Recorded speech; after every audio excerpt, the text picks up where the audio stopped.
భౌతిక ప్రపంచంలో రోజువారీ విషయాల్లో మనం ఉపయోగించేటువంటి పదార్థాలైనా అనుభవాలైనా ఏవైనా కానీ ప్రతి వాటిలో కూడా ఒక లోపం అనేది ఉంటుంది. ఉదాహరణకు చాలా వినదగినటువంటి పాటలు ఏవైనా ఉన్నాయనుకోండి, ఏదో మూవీస్లోంచి ఒక గొప్ప ప్రసిద్ధి చెందిన సంగీత విద్వాంసుడు ఆ సంగీతాన్ని ఇచ్చి ఆ పాట చాలా వినడానికి చాలా బాగుంది. మొదటిసారి విన్నప్పుడు చాలా బాగుంటుంది. రెండోసారి, మూడోసారి, అలా ఐదోసారి, 10వ సారి, 20, 30 అలా వింటుంటే అలాగే ఉంటుందా? మొదటిసారి ఏ విధమైనటువంటి అనుభూతి మీకు కలిగిందో 10వ సారి వింటున్నా మీకు అలాంటి అనుభూతి ఉంటుందా? కొత్తది ఇది బోర్ కొట్టేస్తుంది కదా, ఎగుటేస్తుంది. అదేవిధంగా మనము ఎంతో ఇష్టంగా తినేటువంటి ఆహార పదార్థాలు మొదటిసారి తిన్నప్పుడు బాగుంటుంది, చాలా బాగుంటుంది. అది ఇంకొకసారి అలా పెంచుకుంటూ తినడానికి ప్రయత్నించామనుకోండి, ఏమవుతుంది? చాలా బాగుంటుంది. ఆ టేస్ట్, ఆ రుచి ఏదైతే ఉంటుందో అది ఇంకా పెరుగుతూ పోతుంది కదా. కాబట్టి ఈ భౌతికమైనటువంటి విషయాలన్నిటిలో కూడా ఈ లోపం అనేటువంటిది ఉంటుంది. ఏ విషయమైనా, ఏ పదార్థమైనా మనకు శాశ్వతంగా అనుభూతిని ఇవ్వలేవు.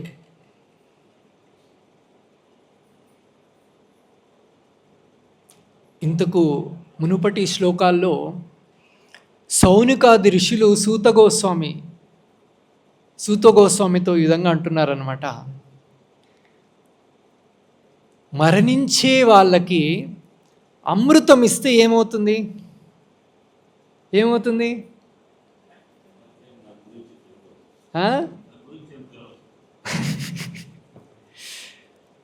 మరణించే వాళ్ళకి అమృతం అంటే మరణం లేకపోవడం కదా.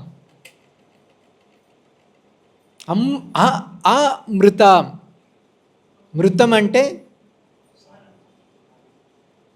శాశ్వతం కానిది, తాత్కాలికం. ఉదాహరణకి ఈ శరీరం తాత్కాలికమైనటువంటిది. అందుకే ఈ శరీరానికి మృత్యు అనేది ఉంది.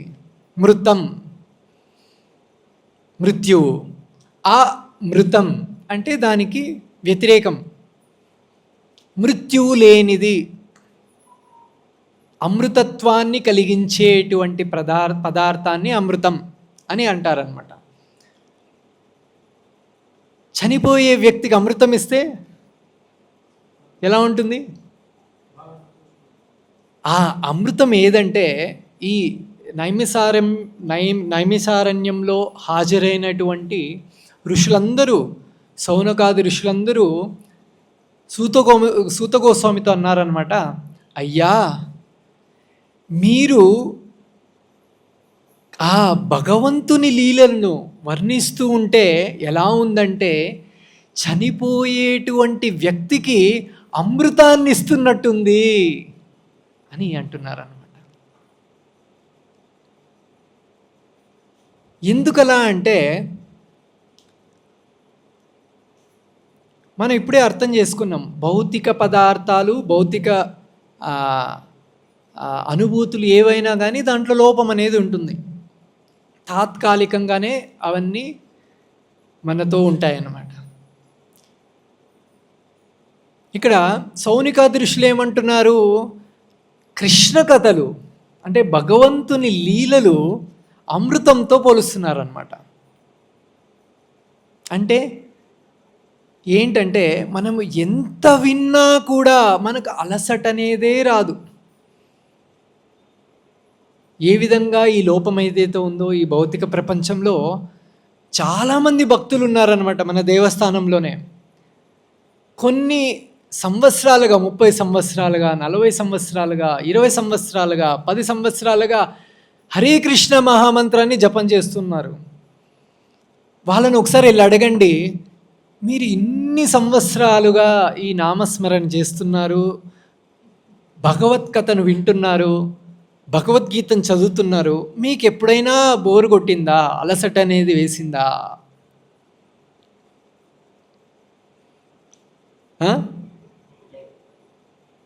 ప్రతిరోజు ఇక్కడున్న వాళ్ళల్లో చాలామంది నామ సంకీర్తన చేస్తున్నారు. అంటే నామస్మరణ చేయడము, తర్వాత ఇంట్లో కీర్తన చేయడం, లేకపోతే దేవస్థానంలో కీర్తనంలో మనము పాల్గొనడము, ఇవన్నీ కూడా నామ సంకీర్తనలో. ఎప్పుడన్నా మనకి బోరు కొట్టిందా?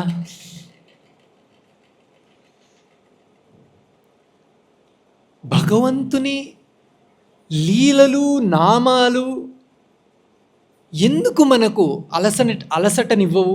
ఎందుకు అవి దాంట్లో లోపరహితం? ఎందుకంటే భగవద్గీతలో భగవానుడే చెప్తున్నాడు అనమాట. ఏంటంటే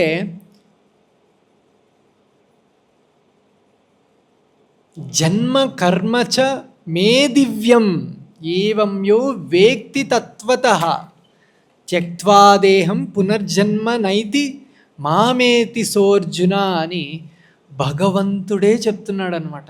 అంటే ఏంటి ఈ శ్లోకానికి అర్థం ఏంటి? ఇక్కడ ఉన్న వాళ్ళల్లో ఎంతమంది మీ తల్లిదండ్రులను ఎన్నుకొని వాళ్ళ కుటుంబాల్లో జన్మించారు? అందరూ చేయెత్తున్నారే, ఎవ్వరు లేరా? ఓకే, ఇక్కడ ఉన్న వాళ్ళలో ఎంతమంది నా శరీర అవయవాలు ఈ విధంగా సుందరవంతంగా ఉండాలి, ఇంత పొడవు ఉండాలి, ఇంత అందంగా ఉండాలి, ఇంత బరువు ఉండాలి అని ఎంతమంది మనము ఎన్నుకొని మనం ఈ శరీరాన్ని పొందాము? ఎవ్వరు లేరే. అయ్యో పాపం.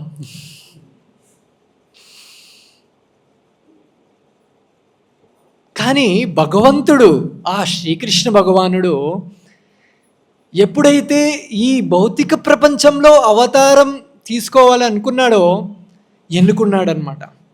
దేవకి వసుదేవుని ఇంట్లో వాళ్ళు తల్లిదండ్రులుగా ఎంచుకొని వాళ్లకు బిడ్డగా జన్మించాలి అని ఆయన ఎన్నుకున్నాడు. ఆయన ఎన్నుకుంటాడనమాట. కృష్ణుడిగా అవతరించాలా, రాముడిగా అవతరించాలా, నరసింహుడిగా అవతరించాలా అని ఆయన నిర్ణయం తీసుకుంటాడు అనమాట.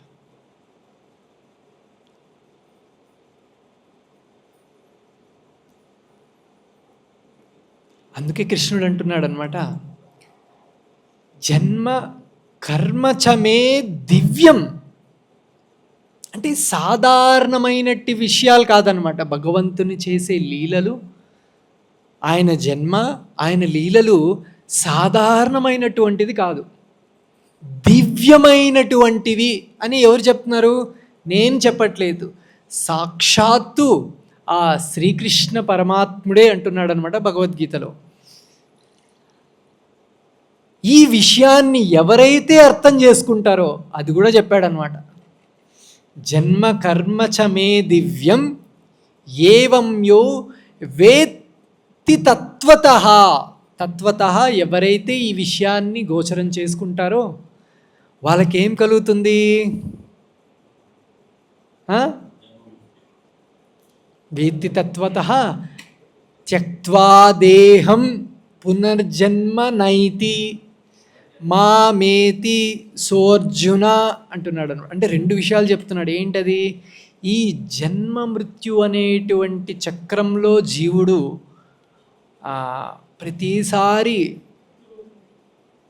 జన్మ, మళ్ళీ మృత్యువు, మళ్ళీ జన్మ, మళ్ళీ మృత్యువు, మళ్ళీ జన్మ. ఒకసారి మనుష్య శరీరం, ఇంకోసారి ఏదో కీటకం, ఇంకోసారి జంతువు, ఇంకోసారి ఇంకేదో. ఈ విధంగా జన్మ మరణ చక్రంలో కొట్టుమిట్టాడుతున్నటువంటి జీవుడికి ఈ విషయాన్ని శ్రీకృష్ణ భగవానుడి జన్మ కర్మము అంటే లీలలు సాధారణమైనటువంటివి కావు, దివ్యమైనటువంటివి అని తత్వతః ఎవరైతే అర్థం చేసుకుంటారో వాళ్ళకి ఎలాంటి బహుమతి ఇస్తున్నాడు భగవానుడు అంటే, పునర్జన్మ నైతి, ఇంకొక జన్మ లేదు. అదొక్కటే కాదు, మామేతి సోర్జున అంటున్నాడు అనమాట. అంటే వాళ్ళందరూ కూడా నన్ను పొందుతారు అర్జున.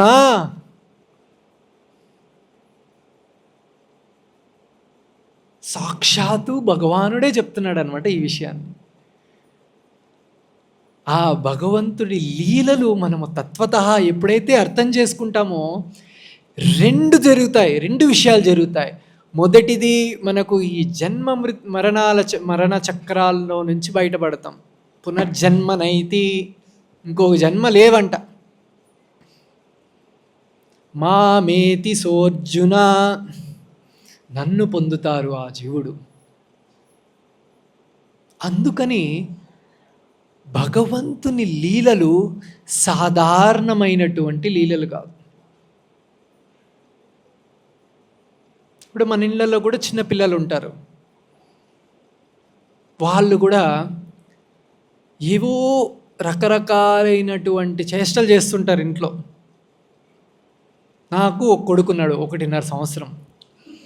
ఏం చేస్తాడు, నడచడం మొదలుపెట్టాడు, వంటింట్లోకి వెళ్ళి పాత్రలు లాగేయడము, తలుపు తెరిచుంటే బయటికి వెళ్ళిపోవడము, ఏదో చేస్తుంటాడు. ఇవన్నీ సాధారణమైనటువంటి విషయాలు, ప్రతి ఇంట్లో జరిగే విషయాలు. కానీ భగవంతుడు కూడా ఈ విధంగా వచ్చాడు 5,000 సంవత్సరాలకు ముందు. యశోద నంద మహారాజుల గృహంలో ఈ విధంగానే చేశాడనమాట. చిన్న చేష్టలు చేశాడనమాట ఈ విధంగా. కానీ మనం సాధారణ చేష్టలుగా మనం వర్ణించట్లేదు దాన్ని, లీలలు అంటున్నాము దాన్ని. ఆ కృష్ణుడు ఏం చేశాడు, ఆ గోకులంలో ఉండేటువంటి గోపి గృహాల్లోకి వెళ్ళి వెన్న దొంగతనం చేసేవాడు అనమాట. వెన్న దొంగతనం చేసి ఆ వెన్న పెట్టిండేటువంటి ఆ పాత్రలన్నీ విరగ్గొట్టేసి ఎంత కుదురుతుందో తను తిని బలరాముడికి ఇచ్చి, మిగిలిన స్నేహితులందరికీ ఇచ్చి, కోతులకిచ్చి వెళ్ళిపోయాడు అనమాట.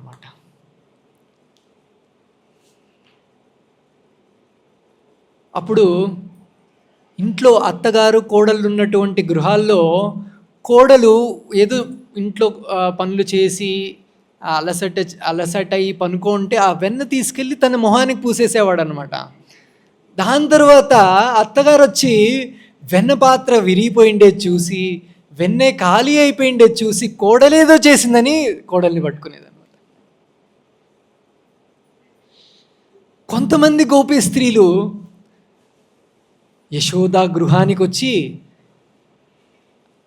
అమ్మా యశోద, నీ కొడుకు కృష్ణుడు మా ఇండ్లల్లోకి వచ్చి ఇలా చేశాడమ్మా, పాలు తాగేసేవాడు, పెరుగు తాగేసేవాడు, వెన్న తినేసేవాడు, పాత్రలన్నీ విరిచేసేవాడు, ఎలాగమ్మా నీ కొడుకుతో? చాలా గొప్ప కీర్తనం రాశారనమాట అన్నమాచార్యులు. జో అచ్యుతానంద జోజో ముకుంద అనే పాటలో దొంగనీవని సతులు పొంగుచున్నారా అని అంటారనమాట అన్నమాచార్యులు. అంటే ఈ సతులందరూ, గోపీ స్త్రీలందరూ యశోద దగ్గరికి వచ్చి, అమ్మా నీ కొడుకు దొంగ,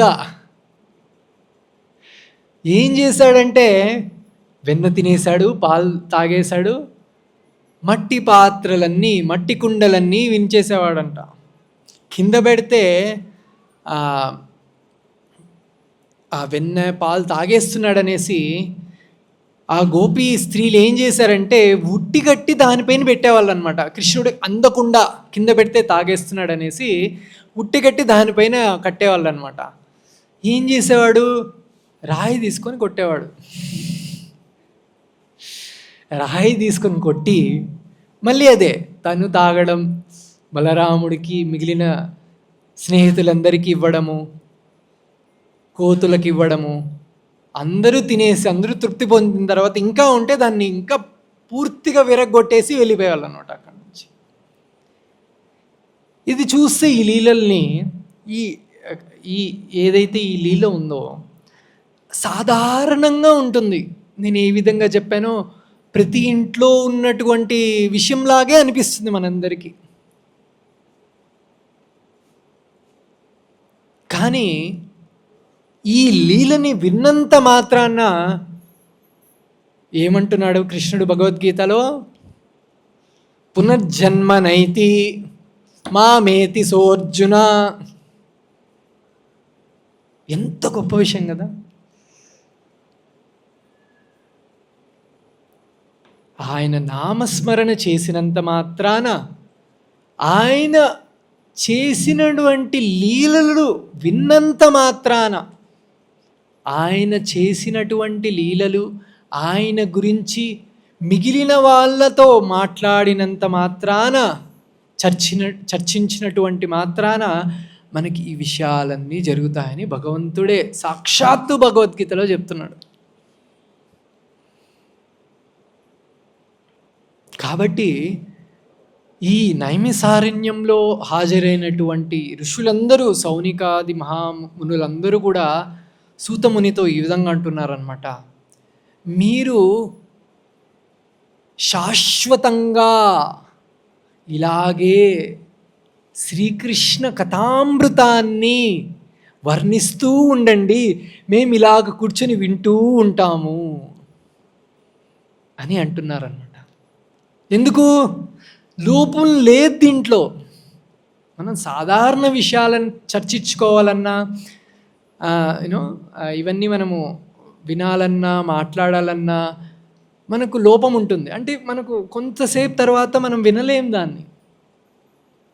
కానీ సౌనికాది ఋషులు ఏమంటున్నారు? మీరు ఈ విధంగా శాశ్వతంగా వర్ణిస్తూ కూర్చోండి, మేము వింటూ కూర్చుంటాము, మాకు ఇంకేం అవసరం లేదు. అంత మాత్రమే కాదు, ఇంకా ఏమన్నారంటే, మీ యొక్క ప్రసిద్ధి, ఈ సూతముని యొక్క ప్రసిద్ధి అన్ని లోకాల్లో కూడా వ్యాపించాలి అని బ్లెస్ చేస్తున్నారు అన్నమాట. అది భగవంతుని యొక్క వైభవం, భగవంతుని యొక్క లీలలకున్నటువంటి వైభవం, భగవంతుని నామానికి ఉన్నటువంటి వైభవం. మరొక విషయం ఏంటంటే, భగవద్భక్తుల గురించి కూడా మనం చర్చించుకుంటాం జనరల్గా కదా. పరీక్షిత్ మహారాజు గురించి కూడా చాలా వరకు మనం చర్చించుకుంటూ ఉంటాం. ఆయన అంటాడనమాట, ఎప్పుడైతే పరీక్షిత్ మహారాజుకి ఆ బ్రాహ్మణ బాలుని యొక్క శాపం గురించి తెలుస్తుందో, వెంటనే అతను ఆ రాజ్య సంపదల్ని అన్నిటినీ వదిలేసి ఈ నదీ తీరానికి వెళ్ళి కృష్ణ కథను వినడానికి వెళ్ళిపోతాడనమాట. మనకు తెలిసినంత వరకు మన లోకంలో ఏం జరుగుతుందంటే, చావు కోసం లేకపోతే చావు వస్తుందని తెలిసినా, లేకపోతే చనిపోతూ ఉండే వ్యక్తి, ఆ పాన్పు పైన ఉన్నటువంటి వ్యక్తి దేని గురించి ఆలోచిస్తాడు? నాకు ఇలాంటి సంపద ఉంది, నేను పోయిన తర్వాత ఈ సంపదని ఎవరు ఎత్తుకొని వెళ్ళిపోతారో, ఎవరు అనుభవిస్తారో, ఎవరి పేరు రాయాలో అనేటువంటి ఆలోచనే ఉంటుంది మనుషులందరికీ. సాధారణమైనటువంటి మనుషులందరికీ ఈ విధంగానే ఉంటుంది, అవునా కాదా? వయసు అయిపోయింది, మనోడి దగ్గరికి వెళ్ళి నీ పెళ్ళి చూసి చచ్చిపోతే చాలరా నాకు అంటారు మన ఇళ్ళల్లో ఉండేటువంటి అమ్మమ్మలు, తాతలు, నానమ్మలు, తాతలు, అవునా కాదా? మనోడి దగ్గరికి వెళ్ళి మళ్ళీ పెళ్ళి అయిన తర్వాత నీ కొడుకుని చూస్తే చాలరా, ఇంకా చచ్చిపోయినా నాకేం అవసరం లేదు. అవునా కాదా? ఎంతో అనుబంధాలు, అటాచ్మెంట్. ఎక్కడి అటాచ్మెంట్ ఇవన్నీ? ఎక్కడికి తీసుకెళ్తాయి మనల్ని ఇవన్నీ, ఈ అటాచ్మెంట్స్ అన్నీ? పునర్జన్మ నైతి కాదు, ఉంది. ఆ కాలచక్రంలో ఇంకా మనం గట్టిగా ఉండిపోయేదానికి ఇవన్నీ దోహదపడతాయి.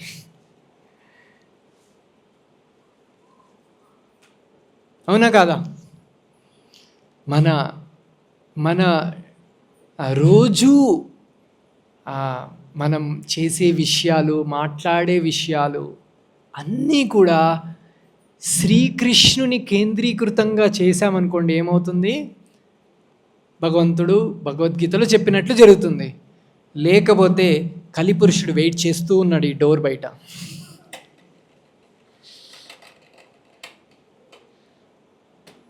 కలిపురుషుడు ఏం చేస్తాడు? రండి రండి, మీకోసమే వెయిట్ చేస్తున్నాం, ప్లీజ్. అందుకే భాగవతంలో గొప్ప శ్లోకం ఉందన్నమాట. ఇంకొకటి ఏంటంటే, శృణ్వతాం స్వకత కృష్ణ పుణ్యశ్రవణ కీర్తనం హృదయంతస్థో హి భద్రాని విధినోతి సుహృత్ సతాం అని ఈ శ్లోకం భాగవతంలో చాలా గొప్ప శ్లోకం. ఈ శ్లోకంలో ఏం చెప్పున్నారంటే, శృణ్వతాం స్వకత కృష్ణ పుణ్యశ్రవణ కీర్తనం, శ్రీకృష్ణుని కథలు విన్నంత మాత్రాన స్వకత శృణ్వతాం స్వకత కృష్ణ పుణ్యశ్రవణ కీర్తనం హృదయంతస్థో హి భద్రాని. మనకి ఈ అనుబంధాలు, భౌతిక అనుబంధాలు, అటాచ్మెంట్స్ ఏవైతే ఉన్నాయో ఇవన్నీ కూడా కృష్ణుడి లీలలు. శృణ్వతాం స్వకత కృష్ణ పుణ్యశ్రవణ కీర్తనం హృదయంతస్థో హి అభద్రాని. ఈ మన అభద్రతా భావాలు, ఈ అనుబంధాలు కూడా మన హృదయంలో ఉంటాయంట.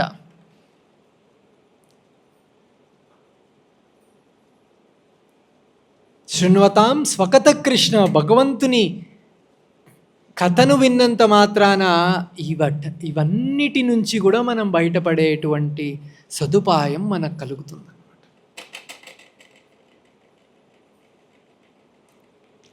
ఈ ప్రపంచంలో అతి పెద్దదైనటువంటి కరప్షన్ ఏదైతే ఉందో, ఏవి చెప్పండి చూద్దాం. పెద్ద కరప్షన్, ఈ లోకంలో ఉండేటువంటి పెద్ద కరప్షన్ ఏది?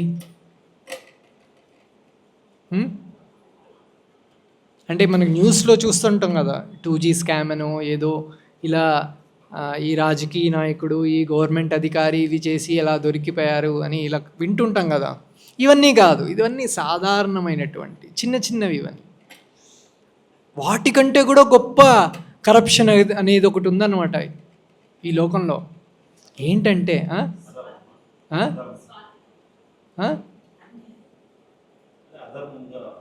కాదు, అవన్నీ ఉన్నాయి.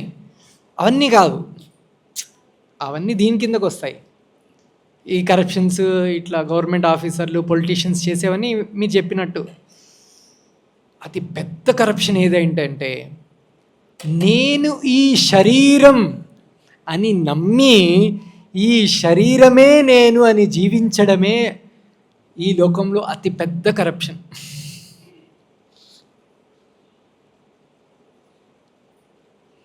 ఉదాహరణకి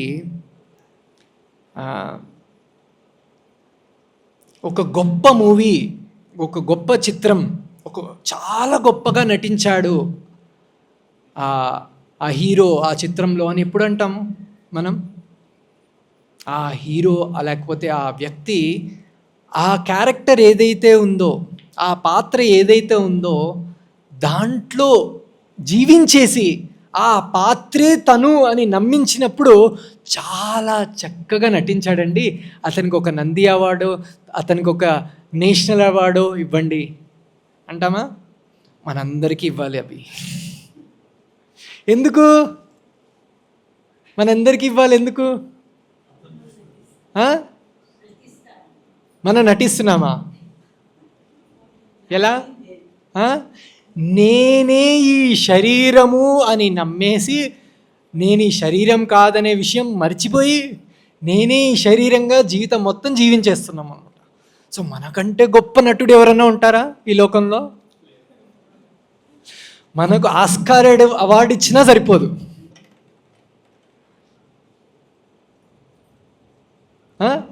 ఇచ్చేద్దాం అందరికీ ఆస్కార్ అవార్డ్? సరిపోదే.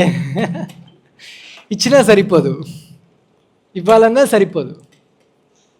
సో నేనే ఈ శరీరం, ఈ శరీరానికి సంబంధించినవన్నీ నావే అని జీవించినప్పుడు మనకు అన్ని రకాలైనటువంటి అభద్రాభావాలు ఉంటాయన్నమాట. అన్ని రకాలైనటువంటి ఇబ్బందులు మనకే వస్తాయి. ఉదాహరణకి, అంటే ఈ అటాచ్మెంట్ అనేది మన మైండ్ బాడీ సిస్టమ్ని ఏ విధంగా కంట్రోల్లో పెట్టుకునింది అనే ఒక విషయాన్ని అర్థం చేసుకునేదానికి ఉదాహరణ ఒక చిన్న కథ. ఒక తండ్రి, ఆ తండ్రికి 2 కొడుకులు. ఉన్నట్టుండి వాళ్ళ ఇంటికి నిప్పు అంటుకునింది. వాళ్ళు వెంటనే బయటకు వచ్చేసి అన్ని ప్రయత్నాలు చేయడం మొదలుపెట్టారనమాట. ఆ నిప్పుని ఎలా ఆర్పాలి అనేటువంటి ప్రయత్నాలన్నీ చేయడం మొదలుపెట్టారు. మొదలుపెట్టి ఎక్కడున్న నీళ్లు తెచ్చి పోస్తూ ఉండడం చేస్తుంటే, మొదటి కొడుకు వచ్చి, నాన్న మనం ఎందుకు ఇంత తాపత్రయపడి ఈ నిప్పుని ఆర్పాలని చూస్తున్నాము? నిన్ననే మనము ఈ ఇంటిని అమ్మేస్తున్నామనేటువంటి డిస్కషన్ చేసాము ఒక వ్యక్తితో. మనం ఎందుకు ఇంత తాపత్రయపడాలి అని చెప్తాడనమాట. అంటే అమ్మేస్తున్నామని చెప్తాడు. నిన్న అయిపోయింది కదా, మనం అగ్రిమెంట్ అయిపోయింది, మనం డిస్కషన్ అయిపోయింది, కొనడానికి కూడా ఆ వ్యక్తి వచ్చి అంగీకరించేశాడు, ఆ ఇల్లు కొనేస్తున్నానని. మీరు ఎందుకు ఇంత తాపత్రయపడుతున్నాడు అని చెప్పిన వెంటనే ఆ తండ్రి ఇంకో కొడుకు, తండ్రి వండుకొని, కరెక్ట్, నిన్ననే అయిపోయింది కదా డిస్కషన్. వెంటనే ఇలా చల్లారిపోయారు అనమాట. నిప్పు చల్లారలేదు, ఈ వ్యక్తి చల్లారి. వెంటనే రెండో కొడుకు వచ్చి, నాన్న మనము చర్చించామే కానీ, డిస్కషన్ చేసామే కానీ అగ్రిమెంట్ అనేది అవ్వలేదే.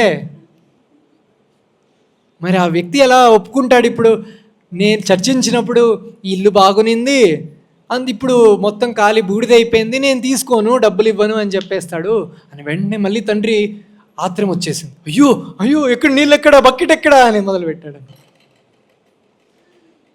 మళ్ళీ మొదటి కొడుకొచ్చి, మీరేం టెన్షన్ పడద్దండి, ఆ వ్యక్తి మాటిస్తే దవజాటుడు, తప్పడు.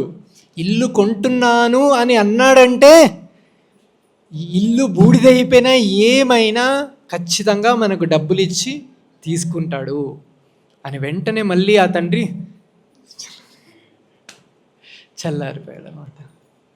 అంటే నేనేం చెప్తున్నానంటే, ఇక్కడ మనిషికి ఉండేటువంటి అటాచ్మెంట్ ఎప్పుడైతే నేను నాది అనేటువంటి వ్యామోహంలో ఉంటామో, అది మనకు అన్ని సమస్యలకి కారణం, అన్ని రకాల యాంగ్జైటీస్కి కారణం, అన్ని రకాల అభద్ర భావాలకు అదే కారణం.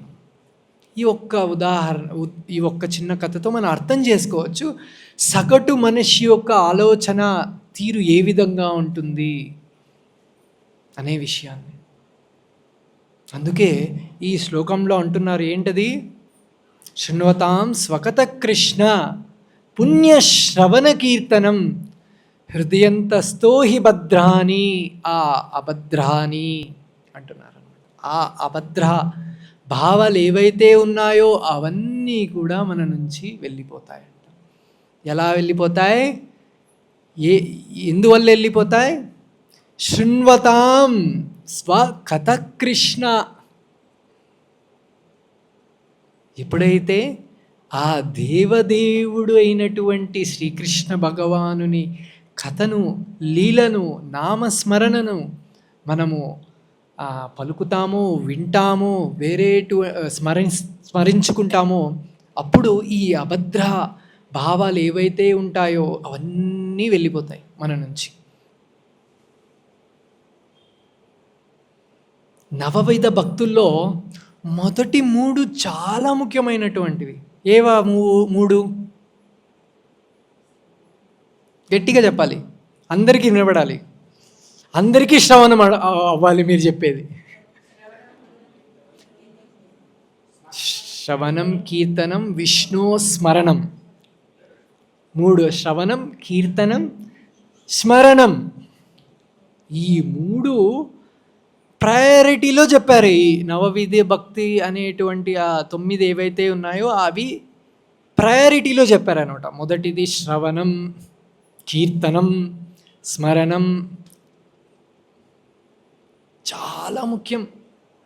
శ్రవణం అంటే వినడం, వినడం అంటే భగవంతుని గురించి వినడం, భగవన్నామస్మరణం వినడం. కీర్తనం అంటే జపం చేయడం, లేకపోతే భగవంతుని మనము ప్రార్థించడమో, లేకపోతే స్తుతించడమో, లేకపోతే భగవంతుడి గురించి చదవడమో కీర్తనం. స్మరణం అంటే మళ్ళీ జ్ఞాపకం, గుర్తు చేసుకోవడం ప్రతి విషయంలోనూ. అందుకే మన సనాతన ధర్మంలో మన పేర్లు కూడా చాలా అందంగా ఉంటాయన్నమాట. అందంగా అంటే అవన్నీ కూడా భగవంతుడి పేర్లే ఉంటాయన్నమాట. చింటూ, పింటూ అని ఉండవు.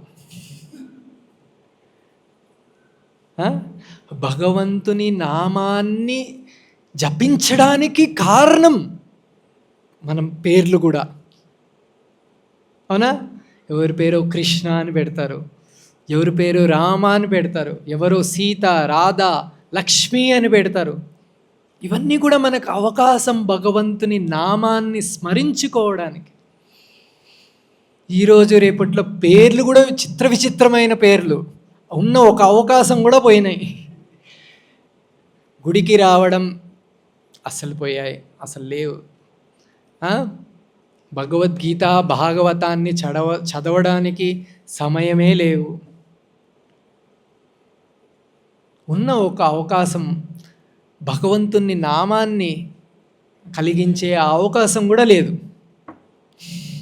పేర్లు విచిత్రమైనటువంటి పేర్లన్నీ పెడతారు జనాలకి.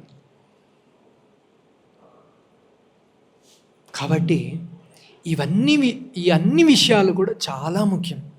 చాలా ఈజీ, అతి కష్టమైనటువంటి ఏమీ కావు. కష్టమైనది ఏం కావేవి. ఇక్కడ మీరు కూర్చొని ఈ భాగవత ప్రవచనాన్ని వినడానికి మేమేమన్నా 1,00,000 రూపాయలు ఛార్జ్ చేసామా? నా దగ్గర లేదు ప్రభు అనడానికి. లేదు, మీరు 1000 కేజీల బరువు ఉన్నటువంటి పదార్థాన్ని మీ ఒళ్ళో కూర్చోబెట్టుకొని వినండి అన్నారు ఎవరన్నా? లేకపోతే మీకున్నటువంటి అర్హత ఏంటి అని ఎవరన్నా అడిగారా ఇక్కడ రావడానికి ముందు? లేదే. అందుకే చైతన్య మహాప్రభు అంటారనమాట, నామ్నామకారి బహుదా నిజ సర్వశక్తి తత్రార్పిత నియమిత స్మరణేన కాల అని అంటారనమాట. ఏంటి? ఈ కృష్ణుని నామాలు ఏవైతే ఉన్నాయో, నామ్నామకారి బహుదా నిజ సర్వశక్తి అంటే ఏంటంటే శ్రీకృష్ణ భగవానుడు ఆయన నామంలో ఆయన శక్తులన్నిటినీ పొందపరిచారనమాట.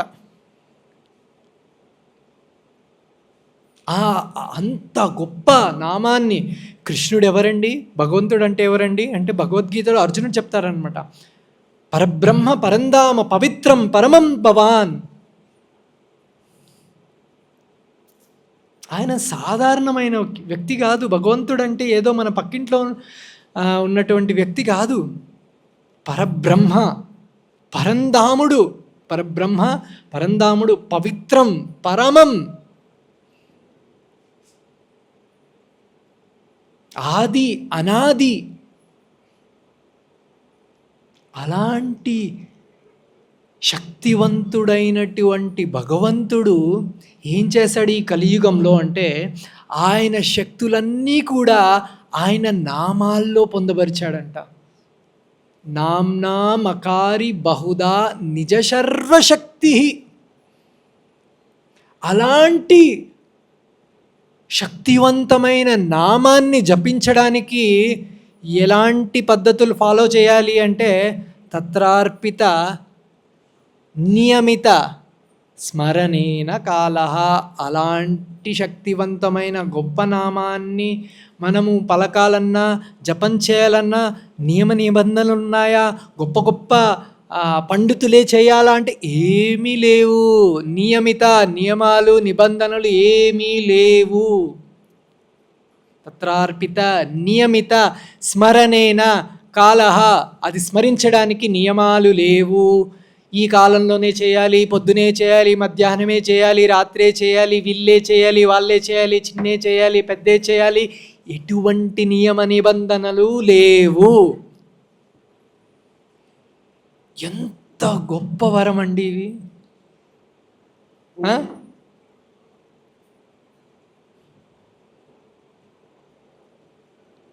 అందుకని చైతన్య మహాప్రభు చెప్పారు, అంత గొప్ప నామాన్ని మనకిచ్చేశాడు భగవంతుడు కలియుగంలో, ఎలాంటి నియమ నిబంధనలు లేకుండా. చాలా నియమ మంత్రము అంటే దానికి చాలా నియమ నిబంధనలు ఉంటాయి జనరల్గా.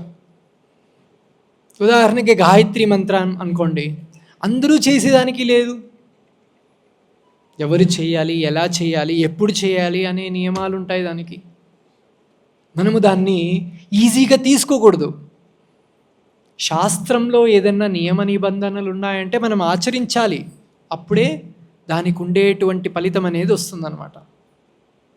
దానికి శృతి ఉంటుంది, దానికి ఒక మీటర్ ఉంటుంది. శృతి అంటే ఛందస్సు ఉంటుంది, దాన్ని ఎలా పలకాలి, ఎలా ఉచ్చరించాలి, దాన్ని రాగం ఎలా ఉంటుంది అనేటువంటి విషయాలన్నీ మన శాస్త్రంలో ఉన్నాయన్నమాట. అవన్నీ మనం గౌరవించాలి. గర్వానికి వెళ్ళి మనము దాన్ని ఎవరు పడితే వాళ్ళు ఎప్పుడు పడితే అప్పుడు చేసేదానికి లేదు. అన్ని విషయాలు కూడా, కానీ అందరికీ అనుకూలంగా అందరూ చేసే విధంగా ఉండే విషయాలు కూడా ఉన్నాయి శాస్త్రంలో. అలాంటి వాటిల్లో హరే కృష్ణ మహామంత్రం అనేటువంటి ఒక మహామంత్రము అందరికీ ఉచితంగా, సాధారణమైనటువంటి వ్యక్తి కూడా, ఎటువంటి అర్హతలు లేని వ్యక్తి కూడా చెయ్యొచ్చు. లేకపోతే సంస్కృత పదాలు, మంత్రాలు, శాస్త్రం విషయాలన్నీ కూడా చదవాలన్నా, చర్చించాలన్నా కూడా వాళ్ళ గుణానికి సంబంధించినటువంటి అర్హత ఉండాలి. అదే కాకుండా వాళ్ళు కొన్ని సంవత్సరాల తరబడి దాన్ని అభ్యాసం చేయాలి. ఈజీ కాదు అవన్నీ. మనకుండేటువంటి సోషల్ మీడియా డిస్ట్రాక్టెడ్, ప్రస్తుతం మనం ఉన్నటువంటి పరిస్థితులు ఎలాంటివి?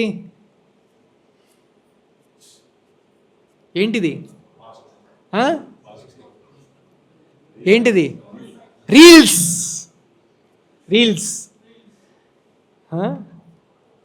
ప్రభుపాదుల వారు 4 నిబంధనలు ఇచ్చారు మనకి. ఏంటవి? 4 రెగ్యులేటివ్ ప్రిన్సిపల్స్ ఏంటి? గట్టిగా చెప్పండి. ఒకరు చెప్పండి, ఒక్కొక్కరు చెప్పండి. No gambling. ఇంకొకరు నో మధుపానం, నో మీట్ ఈటింగ్, మాంసభక్షణ చేయరాదు, మళ్ళీ వ్యభిచారం చేయరాదు, మత్తు పదార్థాలు లేవు, ఇదొక నియమ నిబంధనం. మళ్ళీ మాంసభక్షణ చేయరాదు, వ్యభిచారం చేయరాదు, జూదమాడరాదు. ఇవేమన్నా అత్యంత కష్టమైన విషయాలా ఎవరికన్నా? చాలా కష్టమండి. చేతులు కాళ్ళు లాగేస్తాయి. ఏదైనా బరువా మోయడానికి? కావే, బరువేం లేదు దీనికి మోయడానికి, చేయడానికి.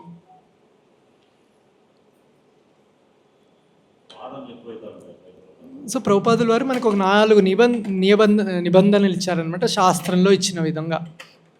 అవి పాటిస్తే చాలు, మనకి వేరే ఏం చేయాల్సిన అవసరం లేదు. మాంసం తినద్దు అని ఒక నిబంధన శాస్త్రంలో చెప్పిండేది. మాంసం తినకపోతే ఏంటి, నువ్వు చచ్చిపోతావా? ఎంతో వేలల్లో ఆహారం రెసిపీస్ చేసుకొని సదుపాయం ఉంది. పాలు, కూరగాయలు, పండ్లు, ధాన్యాలు ఎన్నో ఉన్నాయి.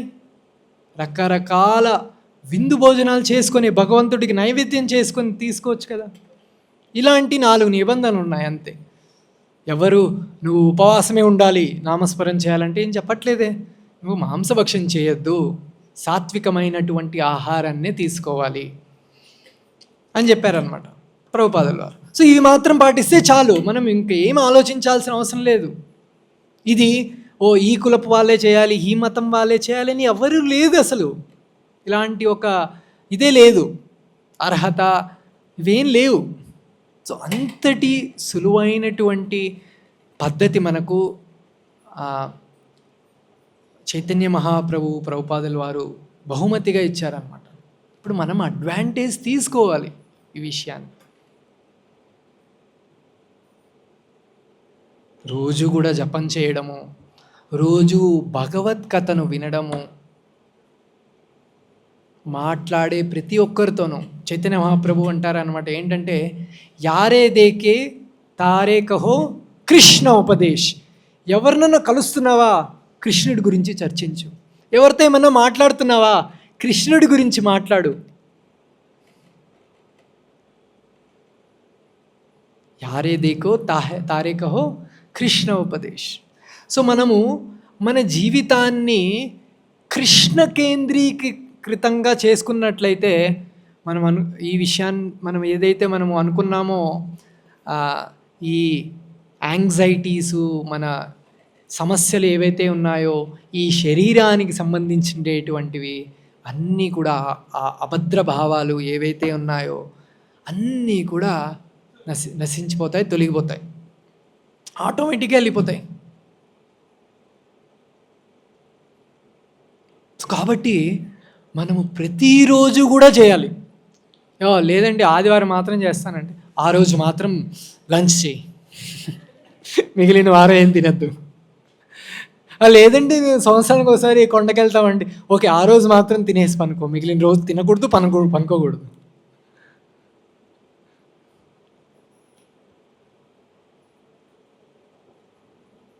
కుటుంబ సమేతంగా ప్రతిరోజు ఒక 10 నిమిషాలు భగవద్గీతను, భాగవతము మన చేతిలో పెట్టుకొని అందరూ కూడా చదివి, అందరూ కూడా ఒక మాల జపం చేసి పనుకుంటే, నెక్స్ట్ డే మళ్ళీ పొద్దున్న లేచి వెంటనే ఒక మాల జపం చేయడము, అంతే. ఇంకేం చేయాల్సిన అవసరం లేదు. ఇంత మినిమం చేయాలి, మినిమం. ఇంకేం అవసరం లేదు, ఏమీ అవసరం లేదు. వీలైనప్పుడల్లా వీలు చేసుకొని, కొంతమంది అంటారు మళ్ళీ, వీలే పడట్లేదు ప్రభు గుడికి రావడానికి, జపం చేయడానికి, భగవద్గీత చదవడానికి. అవునా? అందరికీ ఉండేది 24 గంటలేనే, చేసే వాళ్ళందరికీ 30 గంటలు లేవే కదా. ఎంతమంది ఇక్కడ హరే కృష్ణ జపం చేస్తున్నారు రోజు? మీకు 35 గంటలు ఉన్నాయి రోజుకంట. అవునా? అవునంట, ఎవరో అన్నారు ఇక్కడ. అవునండి, అందరికి ఉండేది 24 గంటలే. సో వీలు మనం కలిగించుకోవాలి. తానంతటగా తాను రాదు. సమయం లేదు ప్రభు, టైమే ఉండట్లేదంటే నీ కర్మది, ఏం చేస్తాను చెప్పి ఇంత చెప్పిన తర్వాత. తెలుగులో ఏదో సామెత ఉంది, గుర్రాన్ని నీళ్ళ వరకు తీసుకెళ్తాం కానీ నీళ్ళు తాగించలేము. అరే ఇంత చెప్పిన తర్వాత, అయ్యో ప్రభు రావడానికి కుదరట్లేదు, జపం చేయడానికి కుదరట్లేదు ప్రభు, చదవడానికి కుదరట్లేదు అంటే నీ కర్మ, నువ్వు ఏం చేసుకోవాలి అంతే. శ్రీకృష్ణ భగవానుడే భగవద్గీత మొత్తం చెప్పిన తర్వాత అర్జునుని ఫోర్స్ చేయలేదు. యథా ఇచ్చేసి తథా కురు అని చెప్పాడు. అంటే నేను చెప్పేసాను, ఇంక నీ ఇష్టం. యథా ఇచ్చేసి నువ్వు ఏ విధంగా అనుకుంటున్నావో, చేయాలనుకుంటున్నావో తథా కురు, అలా చేసుకో అర్జున అని చెప్పాడు. మనకు అన్ని సదుపాయాలు ఉన్నాయి. ఆధ్యాత్మికమైనటువంటి జీవితాన్ని గడిపే దానికి మనకు అన్ని సదుపాయాలు ఉన్నాయి. లేనిదల్లా ఉన్నదల్లా సోమరితనం.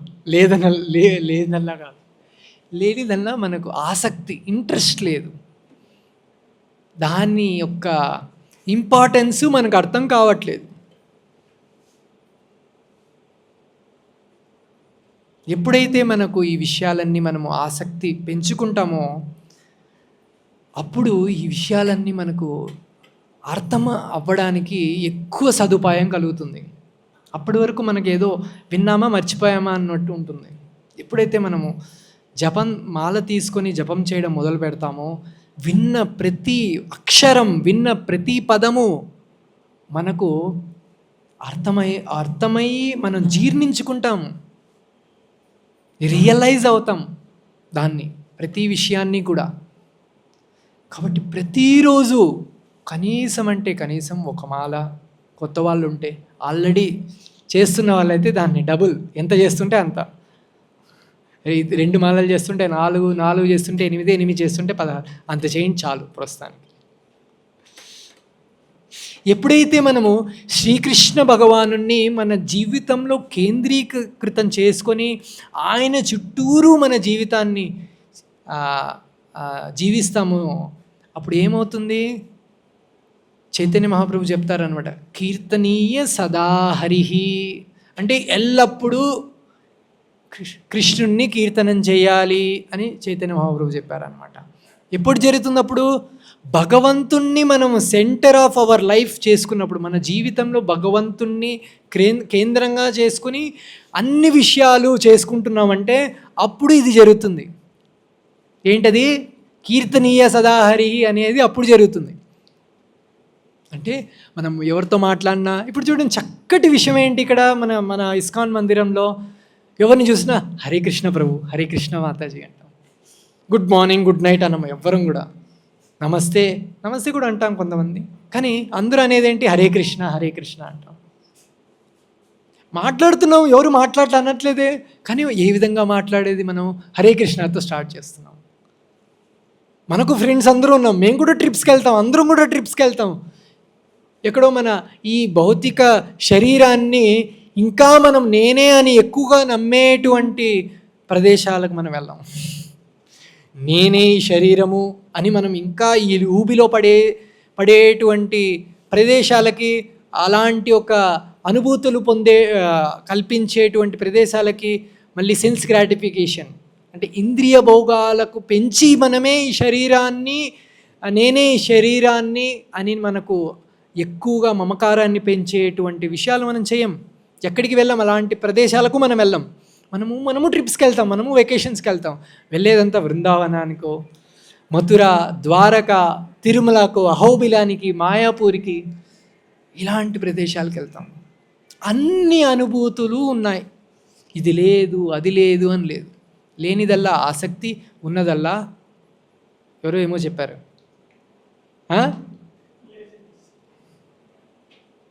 ఉన్నదల్లా లేజినెస్. అప్పుడు ఎప్పుడైతే మనం ఈ విధంగా మన జీవితాన్ని చేసుకుంటామో, మన జీవితాన్ని, మన రోజువారీ జీవితాన్ని, అప్పుడు ఏమవుతుంది? భగవద్గీతలో భగవంతుడు చెప్పిన రీతిన సుసుఖం కర్తుమవ్యయం అంటే అందరూ కొంతమంది అనుకుంటారు ఇది ఆధ్యాత్మికత అంటే ఏదో బోరింగ్గా ఉంటుంది అనేసి. కానీ భగవద్గీతలో కృష్ణుడు ఏమంటున్నాడు? సుసుఖం కర్తుమవ్యయం. సుఖం అంటే ఏంటది? సుఖాన్ని కలిగించే విషయం సుఖం. కొద్దిగా సుఖం అని మనకు అందరికీ తెలుసు అర్థం ఏదో. సుసుఖం అంటే గొప్ప సుఖం, పరమసుఖం. ఈ విధంగా మన జీవితాన్ని మనం కొనసాగిస్తే సుసుఖం కర్తుమవ్యయం అని భగవద్గీతలో భగవంతుడు చెప్తున్నాడు అన్నమాట. సో కాబట్టి